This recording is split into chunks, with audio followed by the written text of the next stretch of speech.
बिस्मिल्लाहिर्रहमानिर्रहीम। Lecture of general science for 10th class.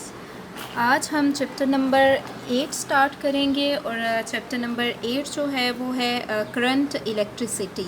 तो electricity के बारे में हम जानते हैं कि इलेक्ट्रिसिटी जो है वो एनर्जी की एक किस्म है और हम अपने घरों में रोज़ाना जो है वो इलेक्ट्रिसिटी को यूज़ करते हैं। अपने घरों में, काम की जगह पे, इवन दो कि हम किसी भी फील्ड की बात करें वहाँ पर हम इलेक्ट्रिसिटी को यूज़ करते हैं। क्या करते हैं कि जस्ट एक स्विच को ऑन करते हैं और इलेक्ट्रिसिटी जो है वो अपना काम शुरू कर देती है।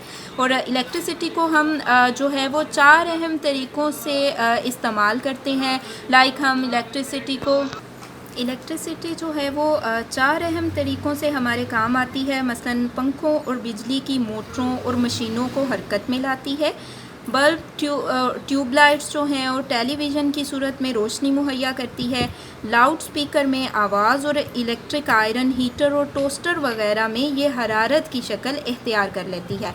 अब हम देखते हैं इलेक्ट्रिक करंट। तो इलेक्ट्रिक करंट जो है इसको हम कुछ इस तरह से डिफ़ाइन करते हैं कि इलेक्ट्रिक करंट जो है वो चार्जेस का बहाव है और चार्जेस आज़ाद इलेक्ट्रॉन्स होते हैं जो कंडक्टर्स में मौजूद होते हैं। ठीक है, चार्जेस क्या होते हैं? ये आज़ाद इलेक्ट्रॉन्स होते हैं जो कि कंडक्टर में मौजूद होते हैं। बाज़ कंडक्टर्स मसलन मायात और गैसों में पॉजिटिव और नेगेटिव आयंस के चलने से भी करंट बहता है। चार्जेस को हरकत देने के लिए एनर्जी का मनबा दरकार होता है जो सर्किट में चार्जेस को धकेलता है। तो हम इसको इस तरह से डिफ़ाइन करते हैं कि चार्ज की वो मिकदार जो 1 सेकंड में किसी क्रॉस सेक्शन एरिया से गुज़रती है इलेक्ट्रिक करंट कहलाती है। चार्ज की वो मिकदार, ठीक है, चार्ज की वो मिकदार कूलम चार्ज है, ठीक है। तो चार्ज की वो मिकदार जो 1 सेकंड में किसी क्रॉस सेक्शन एरिया से गुज़रती है करंट कहलाती है। तो इसका फार्मूला जो है वो आप इस तरह से लिखेंगे I=Q/T और इसका जो सिस्टम इंटरनेशनल यूनिट है वो है एम्पेयर। और अगर हम बात करें तो 1 मिली एम्पेयर जो है वो 10⁻³ एम्पेयर के इक्वल है और 1 माइक्रो एम्पेयर जो है वो 10⁻6 एम्पेयर के इक्वल है।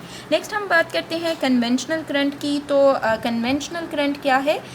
इलेक्ट्रिक करंट जो कि पॉजिटिव चार्जेस के बहाव की वजह से होता है और बैटरी के पॉजिटिव टर्मिनल से नेगेटिव टर्मिनल की तरफ हरकत करता है, उसे हम कन्वेंशनल करंट का नाम देते हैं। अब अगर हम बात करें तो किसी भी कंडक्टर की, तो उसमें नेगेटिव और पॉजिटिव चार्जेस दोनों होते हैं। तो जब हमने कंडक्टर को किसी बैटरी के साथ नहीं जोड़ा हुआ तो उसके जो इलेक्ट्रॉन्स हैं वो रैंडम मोशन में होते हैं, यानी कि इधर उधर आज़ादाना हरकत करते हैं। लेकिन जैसे ही हम कंडक्टर को किसी बैटरी के साथ जोड़ते हैं तो क्या होता है कि इलेक्ट्रॉन जो हैं वो मूव करने लगते हैं। रैंडम मोशन के साथ साथ इलेक्ट्रॉन जो हैं वो मूव करने लगते हैं और इस तरह किसी क्रॉस सेक्शन से जो इलेक्ट्रॉन है, किसी एक तरफ से इलेक्ट्रॉन के गुज़रने की शरह जो है वो 0 होती है। मतलब ये कि कंडक्टर के किसी भी एरिए से जो इलेक्ट्रॉन गुज़र रहे हैं उनके गुज़रने की शरह 0 होती है और जितने इलेक्ट्रॉन जो हैं वो लेफ़्ट टू राइट मूव करते हैं उतने ही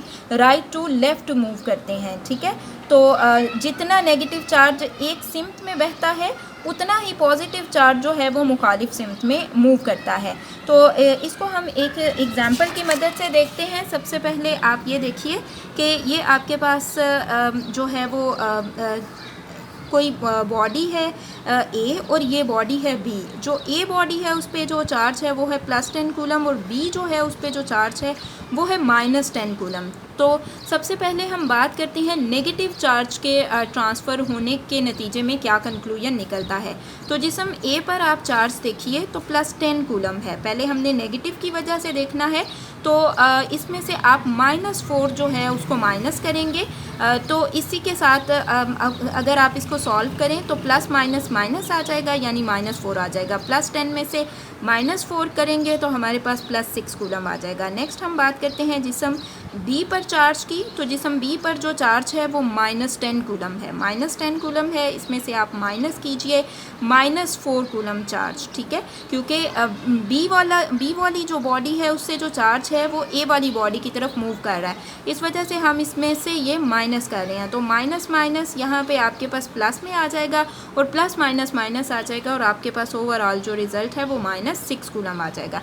इसी तरह से अगर हम पॉजिटिव चार्ज के ट्रांसफ़र होने की वजह से रिज़ल्ट देखें तो अब क्या है कि जो चार्ज है वो ए बॉडी से बी बॉडी की तरफ मूव कर रहा है, तो जिसम ए पर जो चार्ज है वो +10 कूलम है, क्योंकि ए से बी की तरफ मूव कर रहा है इसलिए यहाँ पे माइनस आएगा और +4c, ठीक है। अब आप इसको सॉल्व करें, माइनस प्लस माइनस आ जाएगा, +10 कूलम में से -4 कूलम करेंगे तो +6 कूलम आ जाएगा। इसी तरह से सेकंड जो बॉडी है बी जो है, इस पर आप चार्ज देखिए तो -10 कूलम है, चूँकि इसमें ऐड हो रहा है इसलिए प्लस करेंगे 4 कूलम चार्ज इसमें, तो प्लस प्लस प्लस है, माइनस प्लस माइनस हो जाएंगे और -6 कूलम चार्ज आ जाएगा। अब क्या है कि दोनों सूरतों में नतीजा एक ही रहता है, बस आइंदा हम जब भी करंट की बात करेंगे तो इससे मुराद कन्वेंशनल करंट ही लिया जाएगा, यानी करंट जो है वो पॉजिटिव से नेगेटिव टर्मिनल की तरफ बहता है। करंट जो है वो पॉजिटिव टर्मिनल से, बैटरी के पॉजिटिव टर्मिनल से नेगेटिव टर्मिनल की तरफ बहता है। अब यहाँ से आपको जो क्वेश्चन आएंगे वो आप नोट करें। क्वेश्चन नंबर 1 है इलेक्ट्रिक करंट की तारीफ़ करें। तो यहाँ से यहाँ तक आपके पास इलेक्ट्रिक करंट है, ये इसका फार्मूला है और ये आपके पास करंट का यूनिट है एम्पियर। नेक्स्ट ये आपके पास क्वेश्चन नंबर 2 है कन्वेंशनल करंट से क्या मुराद है, तो ये आपके पास कन्वेंशनल करंट है यहाँ से यहाँ तक इलेक्ट्रिक करंट जो कि पॉजिटिव चार्जेस के बहाव की वजह से है, जो बैटरी के पॉजिटिव टर्मिनल से नेगेटिव टर्मिनल की तरफ हरकत करते हैं, इसे कन्वेंशनल करंट का नाम दिया जाता है।